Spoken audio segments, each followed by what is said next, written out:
The Apollo University, University of Leicester. 35 lakhs fees for 3-year BTech CSE UK. Welcome to iDream media. So జనరల్గా idli south Indian బ్రేక్ఫాస్ట్లో ఇది ఎక్కువగా కనిపిస్తూ ఉంటుంది. ఇడ్లీ అంటే అదొక స్టీమ్డ్ ఫుడ్ కాబట్టి ఎక్కువగా తీసుకుంటూ ఉంటారు, మంచిదని కూడా చెప్తూ ఉంటారు. అయితే ఇడ్లీతో పాటు రకరకాల కాంబినేషన్స్ ఉంటాయి. ఇడ్లీతో పాటు చట్నీ, ఇంకా సాంబార్ ఇలా తీసుకుంటూ ఉంటారు. ఓవరాల్గా ఇడ్లీలో ఉన్న పోషక విలువలు ఏంటి, ఎవరు తీసుకోవాలి, ఎలాంటి చట్నీ కానీ సాంబార్ కానీ వీటిల్లో ఏది బెస్ట్, ఇంకా డయాబెటీస్ ఉన్న వాళ్ళు దీంట్లో ఏమైనా అవాయిడ్ చేయాల్సి ఉంటుందా, పూర్తి వివరాలు తెలుసుకుందాం. మనతో పాటు ఉన్నారు ప్రముఖ dietitian and nutritionist Abitha Chilukuri గారు. అబితా గారు నమస్తే అండి. నమస్తే. సో ఇడ్లీ అంటే ఇడ్లీ అందరూ చిన్నపిల్లలకు కూడా మనం ఫుడ్ స్టార్ట్ చేస్తానే ఇడ్లీతోనే స్టార్ట్ చేస్తాము. సో ఇడ్లీ మంచిది, స్టీమ్డ్ ఫుడ్, దాంట్లో ఏమి ఇంకా మనము ఫ్రై చేయము అట్లాంటివి ఉంటాయి కాబట్టి ఇడ్లీ మంచిదని చెప్తూ ఉంటారు. సో అయితే ఇడ్లీతో పాటు రకరకాల చట్నీలు లేదా సాంబారు ఇలా తీసుకుంటూ ఉంటారు. సో ఓవరాల్గా ఏం చెప్తారు, ఎలా తీసుకుంటే ఈ ఇడ్లీలో ఉన్న పోషక విలువలన్నీ మనకు అందుతాయి? ఇడ్లీ అంటే మీరు చెప్పినట్టే స్టీమ్డ్ ఫుడ్. దాంట్లో అంటే వీళ్ళు కొంచెం రైస్ ఇంకా అది దాల్ రెండు కాంబినేషన్లో వాళ్ళు ప్రిపేర్ చేస్తారు కాబట్టి, అండ్ ఈవెన్ ఫర్మెంటేషన్ చేస్తారు కదా, ఇడ్లీ బ్యాటర్ ఏదైతే ఉంటుందో అది ఫర్మెంటేషన్ అవుతుంది. అది ఫర్మెంటెడ్ ఫుడ్ కాబట్టి దాంట్లో ప్రోబయోటిక్స్ కూడా మనకి చాలా మంచిగా ఉంటాయి. ఇప్పుడు స్టీమ్ కూడా చేస్తారు, దాన్ని ఎక్కువ ఫ్రై చేయరు, అవేమి ఉన్నాయి కాబట్టి చాలా హెల్దీ ఫుడ్, ప్రాపర్ బ్రేక్ఫాస్ట్ అని చెప్పొచ్చు. ఇప్పుడు మనకి ఏంటి అంటే రైస్లో ఈ అమైనో యాసిడ్స్ ఏవైతే ఉంటాయో మిథియోనైన్, సిస్టీన్, ఇవి మనకి దాల్స్లో ఎక్కువ దొరకవు అనమాట. దాంట్లో లైసిన్ ఎక్కువగా ఉంటుంది. ఈ దీంట్లో ఉండేవి దాంట్లో ఉండవు, దాంట్లో ఉండేవి దీంట్లో ఉండవు. సో ఇవి రెండు మనం కాంబినేషన్లో ఎప్పుడైతే తీసుకుంటామో టోటల్గా హోల్సమ్ ఉంటుందన్నమాట. ఈవెన్ ఈ అమైనో యాసిడ్స్, ఈ ప్రోటీన్స్ ఏవైతే ఉంటాయో కాంప్లిమెంట్ చేస్తాయి ఒకదానికొకటి, కాబట్టి అది టోటల్గా మనకి న్యూట్రియంట్ వాల్యూ ఎన్హాన్స్ అవుతుంది. ఇప్పుడు ఇడ్లీతో పాటు మనం సాంబార్ తీసుకున్నట్టయితే ఇంకా ఎక్కువ ఎన్హాన్స్ అవుతుంది. ఎందుకంటే సాంబార్లో మనము దాంతోపాటు ఇవి వెజిటేబుల్స్ కూడా కొన్ని యాడ్ చేస్తూ ఉంటాము కాబట్టి దానివల్ల మనకి ఫైబర్ కూడా ఎక్కువగా వస్తుంది దాంట్లోంచి, వెజిటేబుల్స్ నుంచి. ఇప్పుడు మనకి కార్బోహైడ్రేట్స్, ప్రోటీన్స్, ఫైబర్ అన్నీ టోటల్గా అన్నీ ఓవరాల్గా వచ్చేస్తాయి. దాంతోపాటు ప్రోబయోటిక్స్ కూడా వస్తాయి. ఇవన్నీ మనం కలిపి తీసుకున్నప్పుడు డైజెషన్ కూడా మనకి చాలా బాగా అవుతుంది. అవును, ఇడ్లీ తింటే తొందరగా ఆకలేస్తుంది కదా, అది మనకి హెవీగా కూడా అనిపించదు, చాలా లైట్గా ఉంటుంది. ప్రోబయోటిక్స్ ఉంటాయి కాబట్టి మనకి గట్ హెల్త్ కూడా మంచిగా ఇంప్రూవ్ అవుతుంది, హెల్ప్ చేస్తుంది, గట్ హెల్త్కి కూడా కాంప్లిమెంట్ చేస్తుంది అది. అండ్ ఇప్పుడు చట్నీ తీసుకున్నట్టయితే దాంట్లో మనకి ఒకవేళ ఇప్పుడు పల్లి పచ్చడి కానీ కొబ్బరి పచ్చడి కానీ తీసుకుంటే అది డయాబెటీస్ ఉన్న వాళ్ళు ఎక్కువగా తీసుకోకూడదు అనమాట, వాళ్ళకి అది ప్రాబ్లం అవుతుంది, ఎక్కువ ఫ్యాట్ కంటెంట్ ఉండడం వల్ల దాంట్లో. లేదంటే మనం టమాటో చట్నీ కానీ పుదీనా చట్నీ కానీ ఇలాంటివి ఏమైనా తీసుకున్నప్పుడు బాగానే ఉంటుంది, వెజిటేబుల్ కూడా ఉంటుంది కాబట్టి కొంచెం చట్నీతోని కొంచెం సాంబార్తోని తింటే ఇంకా టోటల్గా ఓవరాల్గా హోల్సమ్ బ్రేక్ఫాస్ట్ అయిపోతుంది. ఇడ్లీ సాంబార్ ఎందుకు అంత బాగా వైరల్ ఫుడ్ అయిపోయింది అంటే అది న్యూట్రియంట్ వాల్యూ వల్ల, అట్లా చాలా ఎక్కువ వాల్యూ ఉండడం వల్ల అది. అండ్ ఈవెన్ హోల్సమ్, ఇప్పుడు మన దాంట్లో ఏంటి అంటే సీరియల్స్ ఉంటాయి, పల్సెస్ ఉంటాయి, వెజిటేబుల్స్ ఉంటాయి, మనకి 3 ఫుడ్ గ్రూప్స్ మీట్ అయిపోతున్నాయి దాంట్లో.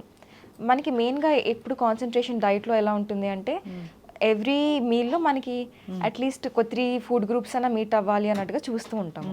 దీంట్లో ఆటోమేటిక్గా ఇడ్లీ సాంబార్ రెండు కలిపి తీసుకున్నప్పుడు మీట్ అయిపోతుంది.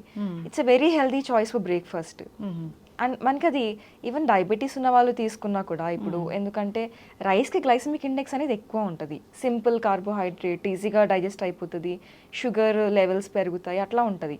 దాంతోపాటు సాంబార్లో మనకి ఇవి వెజిటేబుల్ పీసెస్ ఏవైతే ఉంటాయో ఇవి రెండు కలిపి తీసుకున్నప్పుడు వాళ్ళకి ఇప్పుడు దీంట్లో ఫైబర్ కూడా ఎక్కువ ఉంటుంది. వెజిటేబుల్స్ అన్నప్పుడు ఫైబర్ ఏం చేస్తుంది అంటే మనకి ఈ షుగర్ స్పైక్ ఏదైతే ఉంటుందో అవ్వకుండా హెల్ప్ చేస్తుంది, బ్యాలెన్స్ అయిపోతుంది అనమాట ఓవరాల్గా. ఇడ్లీ తినొచ్చు, అయితే తినచ్చు, ఓకే, కానీ పల్లి చట్నీ తినకూడదు, తక్కువ తినాలంతే. ఇడ్లీ సాంబార్ పర్ఫెక్ట్గా తినొచ్చు, ఏం ప్రాబ్లం లేదు.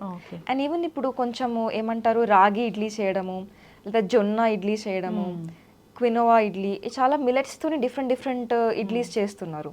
అట్లా తినడం వల్ల కూడా మనకి డయాబెటీస్ పేషెంట్స్ ఎవరైతే ఉంటారో వాళ్ళకి ఇంకా హెల్ప్ఫుల్గా ఉంటుంది, ఫైబర్ రావడానికి, షుగర్ స్పైక్ అవ్వకుండా ఉండడానికి, హోల్ గ్రెయిన్స్ రావడానికి. ఏది మినపప్పు రవ్వతో చేసుకున్న ఇడ్లీ కన్నా దానికన్నా దీంతో ఇంకా హెల్దీగా రాగి ఇడ్లీ, మిల్లెట్ ఇడ్లీ ఏదైనా కానీ. ఈవెన్ జొన్న ఇడ్లీ కూడా బాగా తింటున్నారు ఈ మధ్యలో, టేస్టీగా ఉంటుందని చెప్పి. అది కూడా బాగా హెల్ప్ చేస్తుంది. ఫర్మెంట్ అవుతుంది కాబట్టి దాంట్లో ప్రోబయోటిక్స్ ఉంటాయి. అవును. సో గట్ హెల్త్ కూడా మంచిదే ఇది. అవును, కొంచెం ఇన్ఫ్లమేషన్ అట్లా ఏమైనా ఉన్నా కూడా గట్లో సూత్ చేస్తుంది. ఎస్, చక్కగా చెప్పారండి. అంటే ఇప్పుడు సాంబార్ అనగానే దాంట్లో అనేక రకాల వెజిటబుల్స్ అనేవి మనం యాడ్ చేస్తూ ఉంటాం. ఏ వెజిటబుల్స్ ఉంటే అవన్నీ యాడ్ చేస్తూ ఉంటాము. ఇంకా దాల్ ఉంటుంది. సో అన్ని విధాలుగా కూడా దీంట్లో మనకి న్యూట్రిషన్ వాల్యూసే వస్తాయి ఈ కాంబినేషన్ చూసుకుంటే కనుక. సో అవాయిడ్ చేయాల్సింది ఓన్లీ డయాబెటీస్ ఉన్న వాళ్ళు ఆ పల్లీ చట్నీ, కొబ్బరి చట్నీ, ఈ రెండు కొంచెంగా తీసుకుంటే సరిపోతుంది. ఈవెన్ ఏదైనా కానీ ఓవర్ డూ చేయకూడదు అంతే. ఇప్పుడు ఇడ్లీ వీళ్ళు ఇది తీసుకున్నా కూడా ఎక్కువ తినకూడదు, పోర్షన్ కంట్రోల్ తినాలి. ఈవెన్ వెయిట్ లాస్ అవ్వాలనుకున్నా, హెల్త్ మెయింటైన్ అవ్వాలనుకున్నా, మెయింటెనెన్స్ డైట్స్ పైన ఉన్న వాళ్ళు ఎవరైనా కానీ ఏది తిన్నా పోర్షన్ కంట్రోల్ తింటే మనకి ఓవర్ అవ్వవు క్యాలరీస్.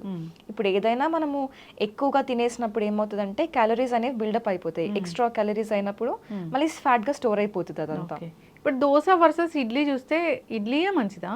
అంటే ఇప్పుడు దోశ కూడా మంచిదే, దాన్ని కూడా ఫర్మెంట్ చేస్తాము. కానీ ఆయిల్ ఎక్కువ వేసి చేయడం వల్ల దానివల్ల ప్రిపరేషన్ ఏదైతే ఉంటుందో కొంచెం అన్హెల్దీ అవుతుంది, ఎక్కువ ఫ్యాట్ కంటెంట్ అట్లా అవుతుంది అనమాట. ఈవెన్ మీరు దోశ తిన్నా కూడా దోశతో పాటు కాంబినేషన్లో 1 ఇడ్లీ కానీ కొంచెం దోశ కొంచెం ఇడ్లీ ఇట్లా కాంబినేషన్లో తింటే మనకి బ్యాలెన్స్ అయిపోతుంది రెండు, ఏం ప్రాబ్లం ఉండదు. ఓన్లీ దోశ తిన్నప్పుడు ఒకవేళ కొంచెం ఏమైనా కొలెస్ట్రాల్ ఇష్యూస్, హార్ట్ ఇష్యూస్ ఉన్న వాళ్ళు కొంచెం హెవీ ఆయిల్ ఉంటుంది కాబట్టి అవాయిడ్ చేస్తే బెటర్. లేదు ఆయిల్ లేకుండా దోశ చేసుకుంటామంటే ఇంకా బెటర్, సో ఏం ప్రాబ్లం ఉండదు. ఇప్పుడు చాలా మంది ఇప్పుడు ఒక ఇడ్లీ ఒక వడ ఇలా కాంబినేషన్గా తీసుకుంటూ ఉంటారు. సో అప్పుడు ఏమైనా క్యాలరీస్ పెరిగే అవకాశం ఉంటుందా? ఇప్పుడు వడ కూడా మనకి వడ అయితే కంపల్సరీ ఆయిల్ అవాయిడ్ చేయలేము కాబట్టి అది డీప్ ఫ్రైడ్ ఆయిల్లో ఉంటుంది కాబట్టి దానికి చాలా ఎక్కువ క్యాలరీ డెన్స్ అయిపోతుంది. అది తినడం వల్ల కొలెస్ట్రాల్ ఇవన్నీ కొంచెం ట్రిగర్ అవుతాయి. అట్లా అవ్వకుండా మనం ఇది ఇడ్లీతోని కాంబినేషన్లో పేర్ చేసుకున్నప్పుడు ఫైబర్ ఉంటుంది కదా సాంబార్ తిన్నప్పుడు, ఆ ఫైబర్ కంటెంట్ ఏదైతే ఉంటుందో మనకి ఈ కొలెస్ట్రాల్ని బయటికి ఎలిమినేట్ చేయడానికి హెల్ప్ చేస్తుంది, బ్యాలెన్స్లో ఉంటుంది అది. ఓకే, సో చూస్తే కనుక ఇప్పుడు చెప్పిన దాన్ని బట్టి ఇడ్లీలో అనేక రకాల ఆరోగ్య లాభాలే ఉన్నాయి. ఇడ్లీ తీసుకుంటే కనుక దాంట్లో ప్రోబయోటిక్స్ ఉంటాయి కాబట్టి మన గట్ హెల్త్కి బాగా పనిచేస్తుంది. అంతేకాదు న్యూట్రిషన్ వాల్యూస్లో పరంగా చూస్తే కూడా ఇడ్లీ మంచిది. ఇడ్లీ విత్ సాంబార్ ఇంకా మంచిది. సో పల్లీలు అంటే కూడా పల్లీల్లో కూడా మనకి ఆరోగ్య లాభాలను చేకూర్చే అన్ని రకాల విటమిన్స్ అవన్నీ ఉంటాయి, గుడ్ ఫ్యాట్స్ కూడా బాగుంటాయి. అట్లా అయినా తీసుకోవచ్చు, ఎవరైనా తీసుకోవచ్చు. కాకపోతే క్వాంటిటీ కూడా మనం చూసుకోవాలి. చాలా మంది ఒక 12 ఇడ్లీలు తినే వాళ్ళు కూడా ఉంటారు, బాగున్నాయి కదా, టేస్ట్ బాగుంటుంది తినేస్తారు. అంటే ఇప్పుడు రైస్తోని ఇడ్లీ చేసుకుంటే కనుక అది పోర్షన్స్ ఏమైనా చెప్తారా? అంటే అది చాలా మంది డిఫరెంట్ పోర్షన్స్లో చేస్తూ ఉంటారు, అది పెద్దగా మ్యాటర్ ఏం అవ్వదు పోర్షన్స్. కానీ మనం ఎన్ని కన్జ్యూమ్ చేస్తున్నాం అనేది మ్యాటర్ అవుతుంది, ఎన్ని ఇడ్లీస్ కన్జ్యూమ్ చేస్తున్నామని. 2 ఇడ్లీస్ అంటే పెద్దగా ఉంటే 2 ఇడ్లీస్ కన్జ్యూమ్ చేయొచ్చు, చిన్నగా ఉంటే 3 ఇడ్లీస్ కన్జ్యూమ్ చేయొచ్చు. అంతేగాని ఒక 6 ఇడ్లీస్ 7 ఇడ్లీస్ హెవీ పెద్ద ఇడ్లీలు కూడా మనం చూస్తాం కదా, ఇంత పెద్ద ఇడ్లీస్ చాలా పెద్ద సైజులో ఉంటాయి, అవి కూడా ఎక్కువ తినేస్తూ ఉంటారు. కొంతమంది అయితే ఓన్లీ రైస్తోని ఇడ్లీ చేస్తారు, కొంతమంది మినపప్పు రవ్వ కలిపి చేస్తారు. ఇది మంచిదా? అంటే మినపప్పు దాంతో పాటు రైస్ కొంచెం రవ్వ యాడ్ చేస్తారు కదా, అది టోటల్గా హోల్సమ్ ఉంటుంది, అది బెటర్. Okay, yes. చాలా మంది ఆవిరితోని స్టీమ్ ఇడ్లీ అంటే ఓన్లీ పప్పుతోనే చేస్తారు, అది చాలా బలం రావాలి, ఏదైనా జ్వరాన పడి ఇంటికి వచ్చిన వాళ్ళకి కూడా అలాంటివి ఇస్తూ ఉంటారు. అవును, అది కూడా ఒక ప్రిపరేషన్ ఉంది. ఎస్, చక్కగా చెప్పారండి. ఏదైనా కానీ ఇది అసలు ఎటువంటి అనారోగ్యాలని చేకూర్చే ఫుడ్డే కాదు అసలు. కొలెస్ట్రాల్ పెరగదు, డైజెషన్ అనేది బాగుంటుంది, విటమిన్స్ మినరల్స్ అనేవి అందుతాయి, మంచి గట్ హెల్త్కి ఇది మంచిగా పనిచేస్తుంది. ఎప్పటి నుంచి తెలిసిన ఏన్షియంట్ రెసిపీయే కానీ ఒకసారి తెలుసుకోవాలనిపించింది అసలు ఏమేమి ఉంటాయి దీంట్లో, ఎంత మంచిది అని. చక్కటి ఇన్ఫర్మేషన్ అండి, ధన్యవాదాలు. Thank you.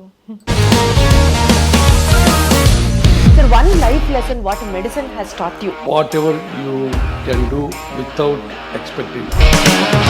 But I really believe మన పాజిటివ్ యాటిట్యూడ్ ఉంటేనే మనం ఏదైనా సాధించగలం. గట్ని మనం కరెక్ట్గా డీల్ చేసినట్లయితే అది మనకి పాజిటివ్ హార్మోన్స్ని రిలీజ్ చేస్తుంది. షుగర్ వచ్చిన వాళ్ళ పరిస్థితి ఏంటి? పొట్ట దగ్గర పెరిగితే దాన్ని ఆండ్రాయిడ్ అంటారు, ఆండ్రాయిడ్ ఫోన్ కదా. అసలు థాట్స్ ఎందుకు వస్తాయి? బ్రెయిన్ డెడ్ అంటే దానికి ప్రపంచం అంతా కూడా కొన్ని నిర్దిష్టమైనటువంటి లక్షణాలు ఉన్నాయి. మానసికంగా ధైర్యంగా ఉంటే క్యాన్సర్ జయించవచ్చు. You are a doctor for a cause sir, అంతే. వాళ్ళకి వచ్చిన ఆదాయం కాకుండా ఫ్రీ సర్వీస్ ఎంతమందికో చేస్తారు.